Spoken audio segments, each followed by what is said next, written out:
अस्सलाम वालेकुम दोस्तों, उम्मीद है आप सब खैरियत से होंगे। मेरा नाम है वलीद और आप देख रहे हैं माई बर्ड फार्म। और मैं आज आपको अपने मिनी बर्ड फार्म का विजिट कराने वाला हूँ, जहाँ पे आपको देखने को मिलेंगे बहुत सारे अलग अलग बर्ड्स, जैसे डव्स मिलेंगे, छोटे छोटे क्यूट से टर्की चिक्स, एक्स जिसे उर्दू में बत्तख कहा जाता है, बगीज मिलेंगे जिसे आमतौर पर ऑस्ट्रेलियन पैरेट भी कहा जाता है। इसके अलावा आपको फॉन जावा देखने को मिलेंगी और सबसे खास बात, आपको हमारे पास सुरखाब भी देखने को मिलेगा, सिल्वर सुरखाब जिसे सिल्वर पीजन कहा जाता है, और रेड एंड गोल्डन पीजन जिसे रेड एंड गोल्डन सुरखाब कहा जाता है। तो हमारे साथ बने रहिएगा, आपको आखिर तक बहुत मजा आने वाला है। तो दोस्तों, सबसे पहले चलते हैं हम अपने बगीच सेटअप पे, जिसे आमतौर पर ऑस्ट्रेलियन तोते, ऑस्ट्रेलियन पैरेट भी कहा जाता है। ये कराची पाकिस्तान में बहुत ज़्यादा पसंद किए जाते हैं। इनमें बहुत डिफरेंट और ब्राइट कलर पाए जाते हैं, इसी वजह से लोग इन्हें अपने घरों में रखना बहुत पसंद करते हैं। और ये एक बहुत अच्छे ब्रीडर भी होते हैं, बहुत अच्छी ब्रीड भी करते हैं। हमने भी जब ये सेटअप स्टार्ट किया था तो जस्ट 5 पेयर से हमने ये सेटअप स्टार्ट किया था, और आज अल्हम्दुलिल्लाह अल्हम्दुलिल्लाह हम कहीं ज़्यादा बड़े पैमाने पे अपना सेटअप चला रहे हैं, इनसे बहुत अच्छी ब्रीड ले रहे हैं। लेकिन लोग अक्सर ये शिकायत करते हैं कि हमारे पास ये ब्रीड नहीं कर रहे, या अगर ब्रीड कर रहे हैं तो अच्छी ब्रीड नहीं आ रही, जस्ट एक आध चिक आता है, वो भी कुछ टाइम तक जिंदा रहता है, उसके बाद पेरेंट्स खुद ही उसे मार देते हैं या वो किसी भी वजह से मर जाता है।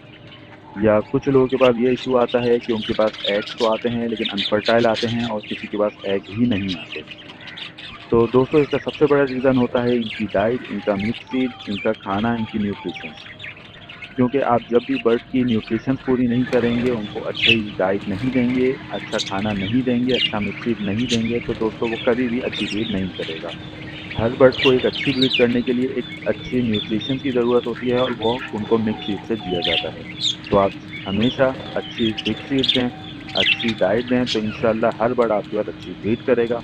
और अगर फिर भी आपका इशू सॉल्व ना हो तो आप हमसे कांटेक्ट कर सकते हैं, आप हमें कमेंट करके अपना इशू बता सकते हैं, अपनी प्रॉब्लम बता सकते हैं। हम इंशाल्लाह आपके प्रॉब्लम सुनेंगे और उसके हिसाब से आपको सॉल्यूशन भी बताएंगे, तो इंशाल्लाह इंशाल्लाह आपका मसला भी हल हो जाएगा।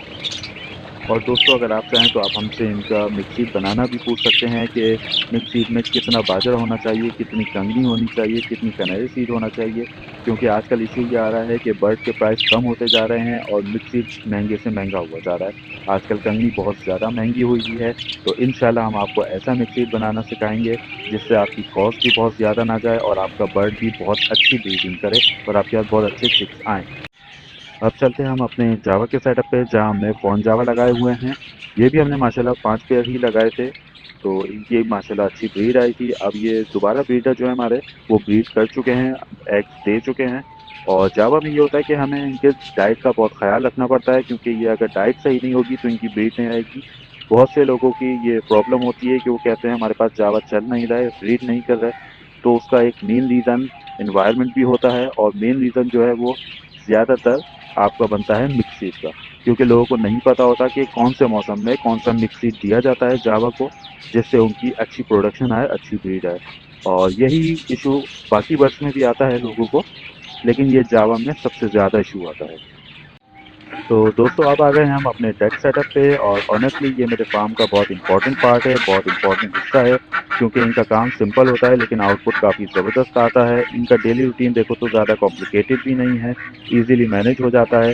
सबसे अच्छी बात यह है कि ये रेगुलरली एग देती हैं, रोज़ इनका अंडा आता है जो फार्मिंग के लिए काफ़ी बेनिफिशियल होता है।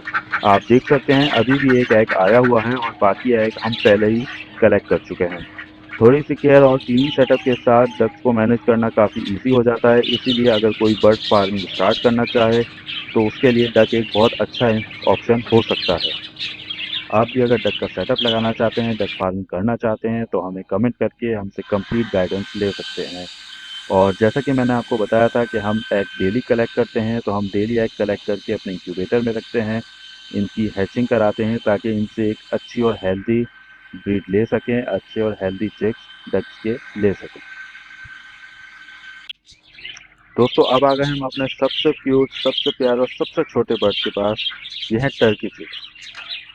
आप देख सकते हैं ये इस टाइम कितने एक्टिव हैं, और ये माशाल्लाह से अभी 1 मंथ के आसपास इनकी एज है।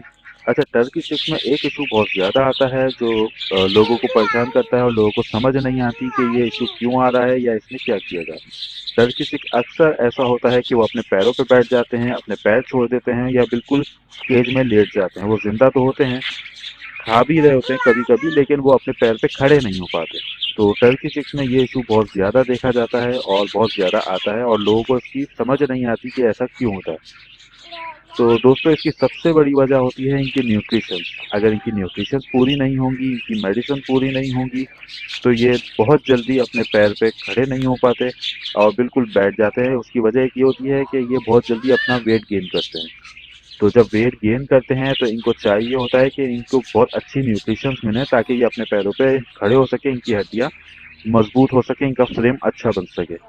और कुछ लोगों में ये भी इशू आता है कि उनके पास बच्चे ऐसे तो नहीं होते, लेकिन जब वो बड़े होते हैं तो वो उतना वेट गेन नहीं कर पाते, उनका वेट कम रह जाता है या उनका साइज बहुत कम रह जाता है। कि वो टर्की होते तो हैं, लेकिन वो देखने में ऐसा लग रहा होता है कि जैसे एक मुर्गी है। तो ये बहुत ज़्यादा इशू आता है। तो इसका सब कुछ, इन सारी बीमारियों का ताल्लुक आपका सीधे-सीधे न्यूट्रिशन से होता है, इनकी डाइट से होता है, इनकी फीड से होता है। तो अगर आप इनको बहुत अच्छी फीड देंगे, अच्छी डाइट देंगे तो इंशाल्लाह ये आपके पास बहुत अच्छे ग्रो भी होंगे, अच्छा वज़न भी करेंगे और इनका फ्रेम भी बहुत अच्छा बनेगा और बहुत मज़बूत चिक्स बनेंगे। और ये हमारा डव सेटअप है और इसमें तो हमारे साथ बहुत बुरा हो चुका है। पता नहीं कैसे इनका केज खुला रह गया था, जिसकी वजह से हमारा पूरा केज खाली हो गया, वरना माशाल्लाह हमारा पूरा केज भरा हुआ था। और लास्ट ईयर बहुत अच्छी इनकी ब्रीड आई थी, तो सोचा था इस साल भी बहुत अच्छी ब्रीड आएगी, लेकिन अनफॉर्चुनेटली हमारे साथ ये इंसिडेंट हो गया, जिसकी वजह से हमारा पूरा केज खाली हो गया। देखते हैं, अल्लाह मालिक है, अल्लाह ने चाहा तो इंशाल्लाह फिर केज भर जाएगा। तो दोस्तों, अब बात करते हैं मेरे फार्म की सबसे स्पेशल और प्रीमियम बर्ड्स की। यह सिल्वर सुर्खाब यानी सिल्वर पिजन। और ऑनेस्टली अगर आप इन्हें रियल लाइफ में देखें तो इनकी ब्यूटी और भी ज़्यादा इंप्रेसिव लगती है। इनका कलर कॉम्बिनेशन और पैटर्न काफ़ी यूनिक होता है, जो इन्हें दूसरे बर्ड से बिल्कुल डिफरेंट बनाता है। ये बर्ड्स थोड़े सेंसिटिव होते हैं, इसलिए इनकी केयर नॉर्मल बर्ड से थोड़ी ज़्यादा करनी पड़ती है। और दोस्तों, अब इनका ब्रीडिंग सीजन स्टार्ट होने वाला है, तो इस टाइम पे इनके लिए क्लीन इन्वायरमेंट और प्रॉपर डाइट बहुत ज़रूरी होती है, ताकि ये अच्छी ब्रीडिंग कर सकें। क्योंकि दोस्तों, इनका ब्रीडिंग पीरियड बहुत लिमिटेड होता है, बहुत मुख्तसर होता है, इसलिए इस टाइम पे इनकी डाइट का खास ख्याल रखना पड़ता है।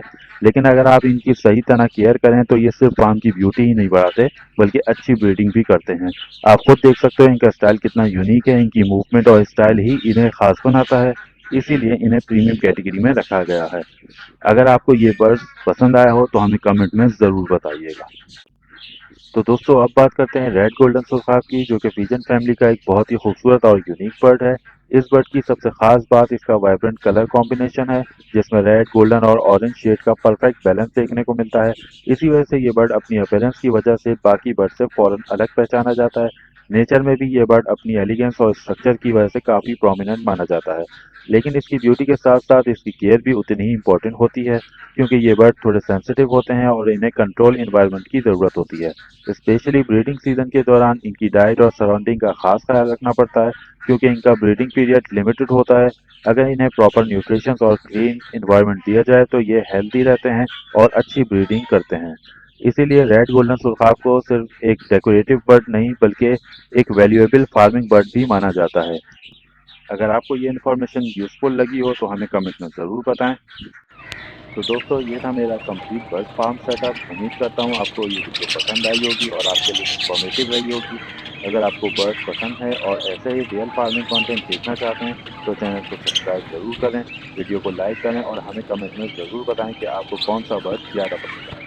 तो दोस्तों, अब मुझे दीजिए इजाज़त। अल्लाह हाफ़िज़।